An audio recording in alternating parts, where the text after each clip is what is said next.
So hello my dear students, how are you all? I hope you all are doing good and your studies are going good. So I welcome all of you on Samata Basum classes. This is Economic Ecology and Biodiversity question series. This is session third. हमने already 2 sessions किए हैं, जिनने वो नहीं देखे वो हमारे YouTube channel पे जाके playlist check कर सकते हैं Economic Ecology MCQ session. So for today's session, question number 1 is on your screen. Algal bloom के बारे में बात हुई है. Algal bloom causes. बेसिकली ये क्वेश्चन उल्टा दिया गया है कि किस वजह से एल्गल ब्लूम होता है. एल्गी आपको पता होगा, एल्गी जब बहुत ज़्यादा ग्रो हो जाएंगे वाटर बॉडी में, उसी को हम एल्गल ब्लूम बोलते हैं. वो किससे होता है, उसका कॉज क्या होता है? क्या एसिड रेन से होता है, क्या एयर पोल्यूशन से होता है, क्या यूट्रॉपिकेशन से होता है, क्या ग्रीन हाउस इफेक्ट से होता है? बेसिकली एल्गल ब्लूम हम देखते हैं वाटर बॉडीज में. ठीक है, वहाँ पे एल्गी बहुत ज़्यादा ग्रो होते हैं, इतने ग्रो होते हैं कि वो कवर ही कर देते हैं ऊपर वाटर बॉडी को. तो वो होता है यूट्रॉपिकेशन से.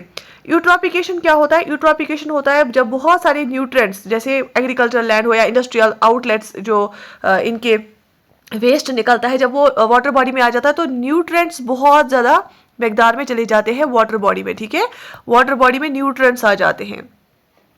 अच्छा, वाटर बॉडी में जब न्यूट्रिएंट्स बहुत ज़्यादा आते हैं ना, तो एल्गी बहुत ज़्यादा ग्रो होते हैं, तो उसको हम एल्गल ब्लूम बोलते हैं. और यूट्रॉफिकेशन हो गया जब बहुत ज़्यादा न्यूट्रिएंट्स आ जाएंगे वाटर बॉडी में, और इसको सो इसका जो राइट आंसर है वो है eutrophication. Okay, another question is the annual rainfall in evergreen forest is. Evergreen forest में एनुअल रेनफॉल कितना होता है? आपको पता है हमारे इंडिया में डिफरेंट टाइप्स ऑफ फॉरेस्ट्स है. कुछ डेसीडियस है, कुछ एवरग्रीन फॉरेस्ट है, कुछ मॉइस्ट डिसीडियस है, कुछ ड्राई डिसीडियस है. ठीक है, तो एवरग्रीन फॉरेस्ट में एनुअल रेनफॉल कितना होता है? क्या 300 centimetre, below 100 centimetre, 100 to 250 centimetre, अब 250 सेंटीमीटर? देखो, बिलो 100 सेंटीमीटर तो नहीं हो सकता है, वो तो एरिड रीजन होते हैं. ठीक है, तो एवरग्रीन जो फॉरेस्ट होते हैं ना, उनमें ठीक ठाक बारिश होती है. सो अबो 250 centimetre is right answer. Option D is the right answer. Okay, the percentage of available fresh water is. Available fresh water कितना है हमारे इस पे अर्थ पे? Percentage of available fresh water जो हमारे पास अवेलेबल कितना है? क्योंकि हमें जो पानी है ना, उसकी बहुत कदर करनी चाहिए, क्योंकि हमारे पास जितनी पॉपुलेशन है अर्थ पे, उससे बहुत कम हिस्से में हमारा फ्रेश वाटर अवेलेबल है. So option A is 3%, 22.74%, 32% and 97%. ठीक है, तो बेसिकली जो फ्रेश वाटर अवेलेबल है वो है ऑप्शन ए, अराउंड 3%. ठीक है, okay. Another question is septic tanks are used in. Septic tanks कहाँ पे यूज होती है? Treatment of sewage, treatment of industrial waste, vermi tech, तो बायोटेक. तो सेप्टिक टैंक्स यूज होती है कहाँ पे? Option A, treatment of sewage पे. Okay, moving to another question, alpine vegetation is found in. Alpine vegetation कहाँ पे पाई जाती है? बेसिकली यूजुअली एल्पाइन ऊपर ही होते हैं बहुत. क्या वो सवानाज में पाई जाती है? ऑब्वियसली नहीं. एल्पाइन्स तो हिली एरियाज में होते हैं, सवानाज ग्रासलैंड्स तो यहाँ पे नहीं पाए जाते हैं. हिमालयस में पाई जाती है, केरला में पाई जाती है, नीलगिरीज में पाई जाती है. बताइए एल्पाइन वेजिटेशन कहाँ पे पाई जाती है? So yes, the right answer is Himalayas, क्योंकि एल्पाइन जो होते हैं ना, ये टाइप्स ऑफ ट्रीज ना बहुत हाई रीच पे होती है. सो ये हिमालयस में पाए जाते हैं. Okay, another question is wind power and tidal power will reduce. अगर हम इस्तेमाल करेंगे विंड पावर और टाइडल पावर, देखो विंड जो होती है ना वो कुदरती तौर पे आती है, उसमें कोई हम कोल वोल नहीं जलाते हैं.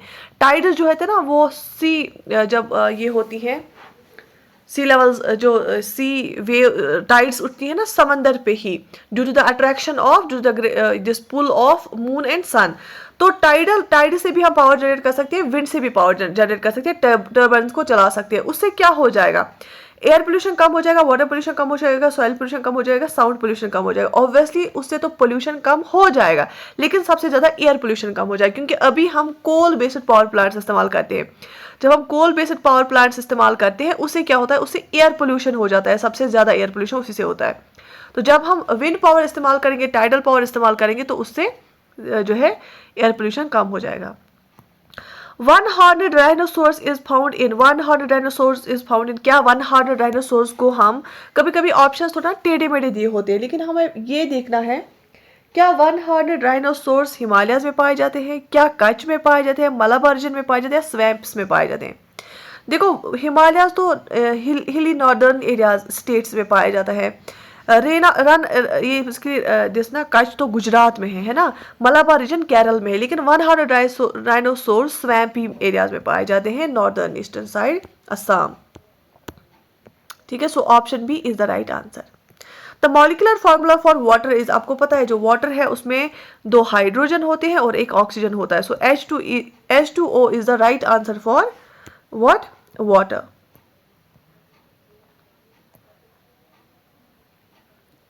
Digest is called as wet स्वानास. वेट स्वानास किसको हम बोलते हैं? क्या सवानास को बोलते हैं? सीशोर को, हाइग्रोफिलस को, जीरोफिलस को? देखो फिलस होता है लवर, जीरोफिलस होगा जो ड्राई लवर होता है. प्लांट्स, ऐसे प्लांट्स जो ड्राई रीजन में उगते हैं, जो डेजर्ट एरियाज में उगते हैं, उनको हम जीरोफिलस बोलते हैं. ठीक है.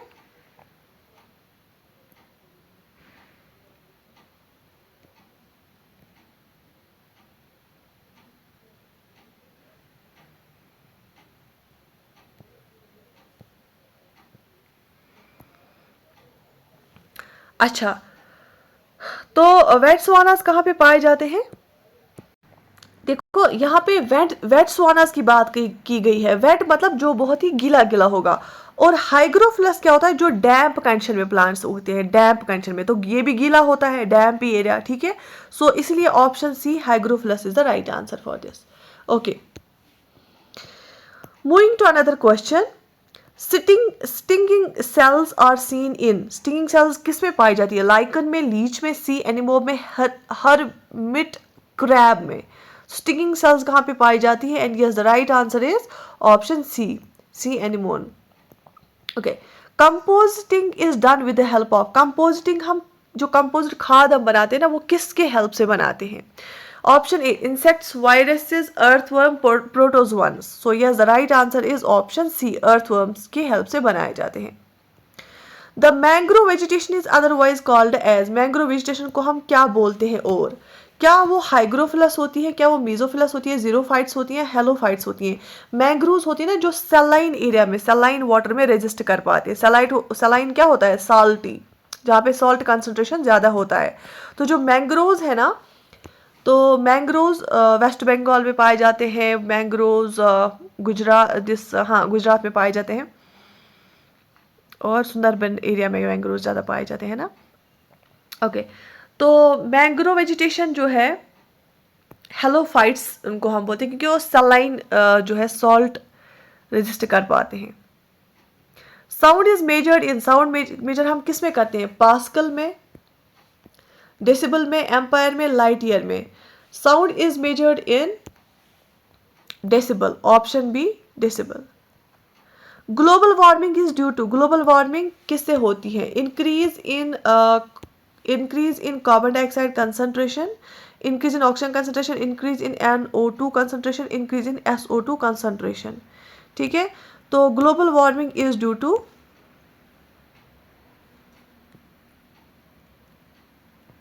Increase in carbon dioxide concentration. Global warming क्यों होती है? जब कार्बन डाइऑक्साइड की कंसंट्रेशन ज़्यादा हो जाती है एटमॉस्फेयर में, क्योंकि वो ग्रीन हाउस गैस है, उससे इंफ्रारेड रेडिएशन ट्रैप हो जाती है, उसमें अर्थ हमारी जो है वार्म अप हो जाती है. शाबाश.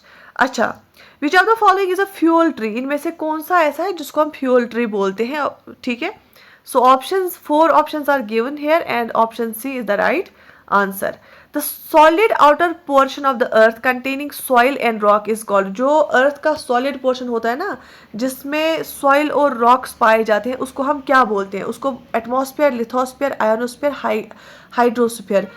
जो सॉलिड पोर्शन होता है ना, जिसमें सॉइल होता है, रॉक होता है, अर्थ का आउटर पोर्शन, उसको क्या बोला जाता है? Lithosphere.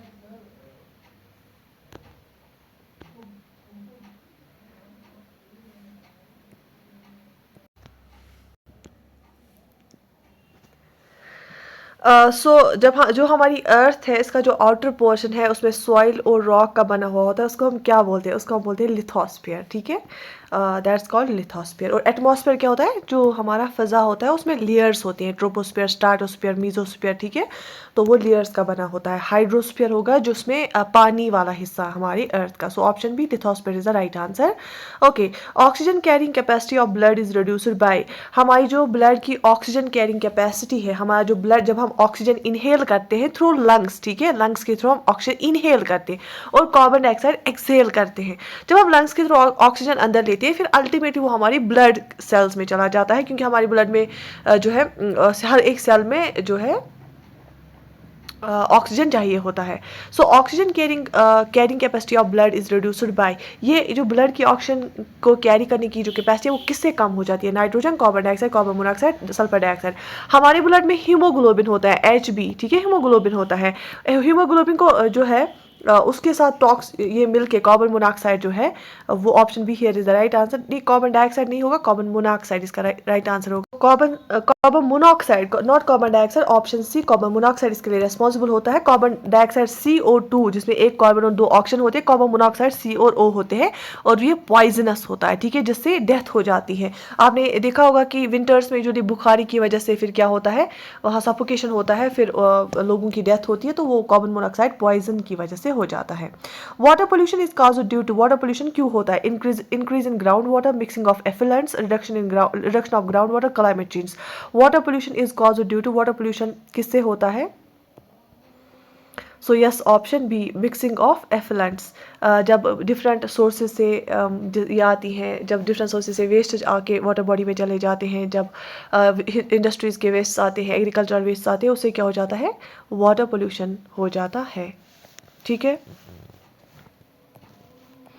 The annual rainfall in tropical deciduous forest is, ठीक है, the annual rainfall in tropical deciduous forest is, जो मैंने आपको बोला था कि different types of forest, even India में डिफरेंट टाइप्स ऑफ फॉरेस्ट है, एवरग्रीन फॉरेस्ट है, ट्रॉपिकल डिसीडियस फॉरेस्ट है, मॉइस्ट डिसीडियस फॉरेस्ट है, या जो है हमारे में मैंग्रोव्स होते हैं, डिफरेंट टाइप्स ऑफ हमारे ट्रीज होते हैं।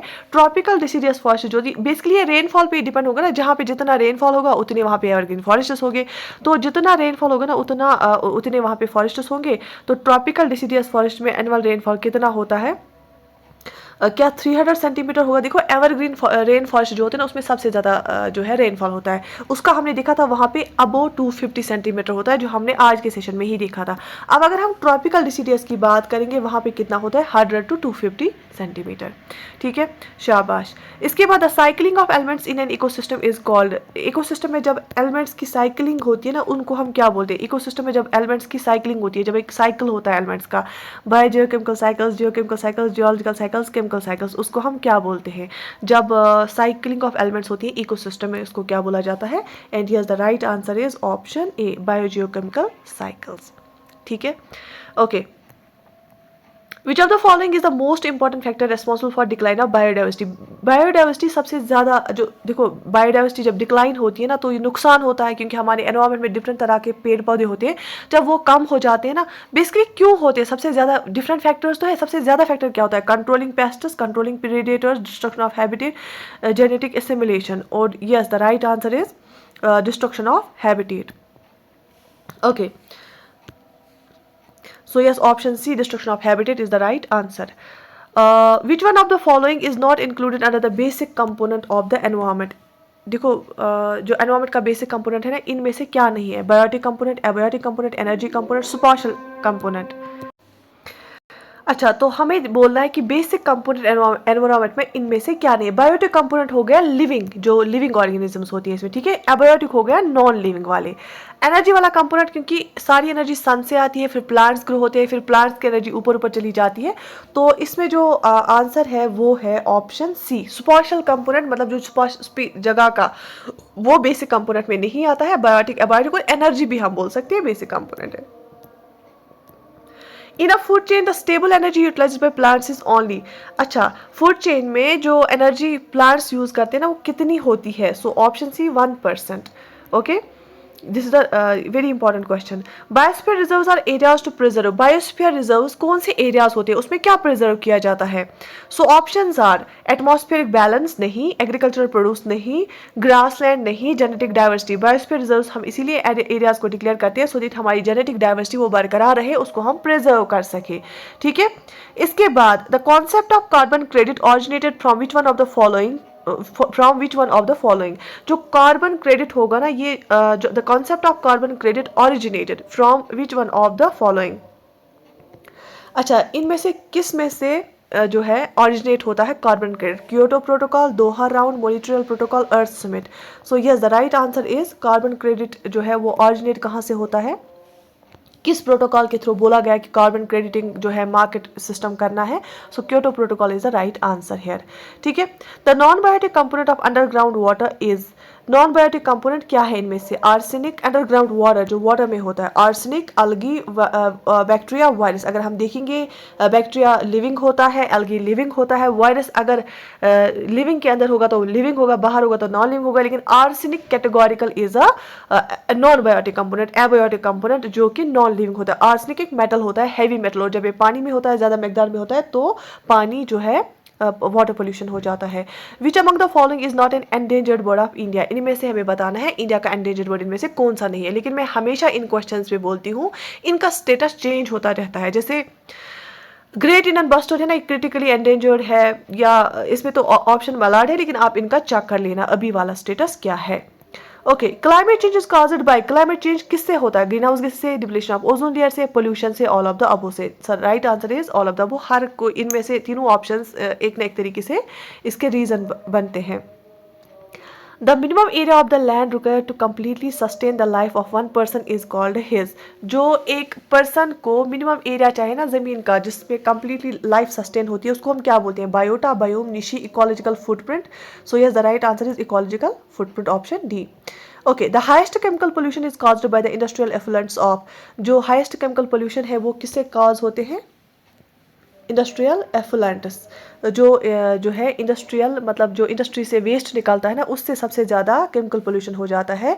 लेकिन किस इंडस्ट्री से? Textile industry, paper industry, rayon industry, leather industry. And yes the right answer is option D, leather industry. Okay, all components and individuals in an ecosystem, और जो है एक इकोसिस्टम के जितने भी कंपोनेंट्स है या इंडिविजुअल्स है वो क्या है? क्या वो इंटरडिपेंडेंट है, इंडिविजुअलिस्टिक है, इंडिपेंडेंट है, डिस्पेंसिबल है?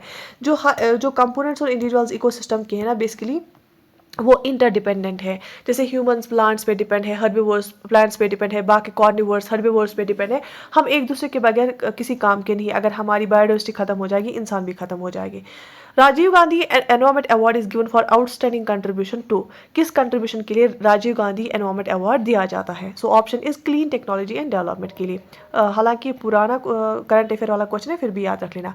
Higher order biotic level include, देखो हम पहले हमारी एक सेल्स होती है, सेल्स जब जुड़ती है तो टिश्यूज बनती है, टिश्यू जब उससे पहले जीन्स होते हैं, जीन्स सेल्स में होती हैं, तो सेल्स से टिश्यूज बनते हैं, टिश्यूज फिर पॉपुलेशन आती है। तो obviously highest order biotic level क्या है यहाँ पे ऑप्शन सी पॉपुलेशन है। ठीक है, क्योंकि सेल से देखो हमारा जो सेल होता है ना, उस सेल में के अंदर क्या होता है? ये सेल है, इसके अंदर न्यूक्लियस है, न्यूक्लियस के अंदर क्या है? इसमें जीन है, क्या है? जीन्स है। और ये जो न्यूक्लियस है ये सेल में है। जब बहुत सारी सेल्स मिलती है तो वहाँ क्या बनता है? टिश्यू बनता है। और टिश्यू जब मिलते हैं तो वहाँ क्या उसके बाद क्या आएगा? पॉपुलेशन आएगा। ठीक है, टिश्यू के बाद ऑर्गन आएगा, ऑर्गन के बाद ऑर्गन सिस्टम आएगा, ऑर्गन सिस्टम के बाद ऑर्गेनिज्म आएगा, ऑर्गेनिज्म के बाद फिर पॉपुलेशन आएगी। ठीक है, तो आज के सेशन के लिए इतना ही। Do write in the comment section कि आपको सेशन कैसा लगा, और इंशाल्लाह we will continue this series MCQ series for all components here. You can download our app सामतबसम क्लासेज, और उसमें सुपरवाइजर बैच चल रहा है। कांस्टेबल बैच हम फ्री पढ़ाएंगे यूट्यूब पे, एंड बाकी बैचेस भी अगर आपको काउंसलिंग प्रोग्राम या कोई भी काउंसलिंग चाहिए तो वो भी अवेलेबल है हमारी ऐप पे, सामतबसम क्लास ऐप पे। So take very good care of yourself. Allah Hafiz.